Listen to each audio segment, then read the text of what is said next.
peut empêcher cela. Alors Dieu, il a des projets pour toi. Je vais terminer avec ce point dans le livre de Luc et de Jean chapitre 11 au verset 25 à 26. Il dit, Jésus lui dit, je suis le ressuscité et la vie. Celui qui croit en moi vivra, quand même il sera mort. Voici une promesse très importante pour les enfants de Dieu. Jésus-Christ nous a promis la vie, quand même que nous sommes déjà morts. Bien aimé, si tu meurs, il dit, je te donne la vie.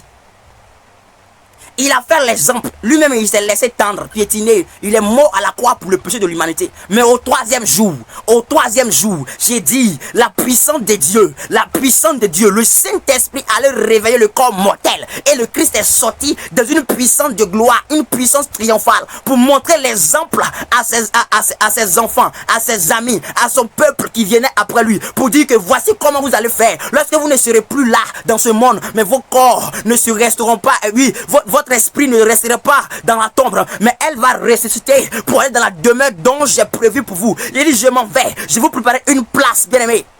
C'est pour cela que je te dis que lorsque tu acceptes le Seigneur, ne te dis pas que non, c'est fini pour toi. Voici les promesses. Il t'a promis la vie après la mort. C'est une promesse. Au verset 20, il dit, quiconque vit et croit en moi ne mourra jamais. Crois-tu cela? Bien aimé, le Seigneur te demande, est-ce que tu crois que si tu l'as accepté, que tu crois en lui, que tu espères en lui, que tu demeures en lui, lorsque tu ne seras plus dans ce monde-là, tu ne vas jamais connaître la mort, mais tu vivras. Est-ce que tu crois? Si tu crois, dis Amen là où tu es et tu reçois la vie de Jésus-Christ en toi. Si tu crois, dis Amen là où tu es et tu reçois la vie du Seigneur Jésus-Christ en toi. Que Dieu vous bénisse, qu'il vous élève et qu'il vous accorde toujours la grâce.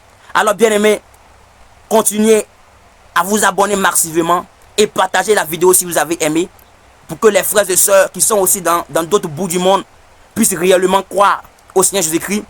Il y a encore plus de promesses, mais aujourd'hui le Seigneur vous fait la grâce d'entendre ces promesses afin que votre vie spirituelle change, votre manière de concevoir les choses change.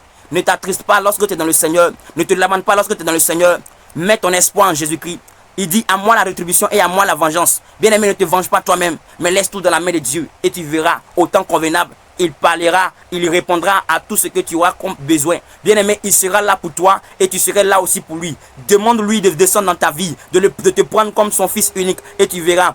Toutes choses vont commencer à changer dans ta vie et tu partiras de gloire en gloire. Tu ne vas jamais descendre parce que la bénédiction de Dieu n'est pas éphémère. Bien-aimé, Dieu te bénit lorsque tu es dans sa volonté, sa bénédiction continuera de couler dans ta vie. Ce n'est pas Satan qui bénit et puis quelque temps après il s'en va prendre ce qu'il t'a donné. Bien-aimé, le Seigneur ne prend pas ce qu'il donne, mais reste dans la grâce de Dieu. Et tu verras la main puissante de Dieu. Que Dieu vous bénisse en ce matin et que la gloire de Dieu soit sur vous. Soyez bénis au nom de Jésus-Christ. Shalom, à la prochaine vidéo. Abonnez-vous et partagez ma vidéo. Que Dieu vous bénisse. Amen.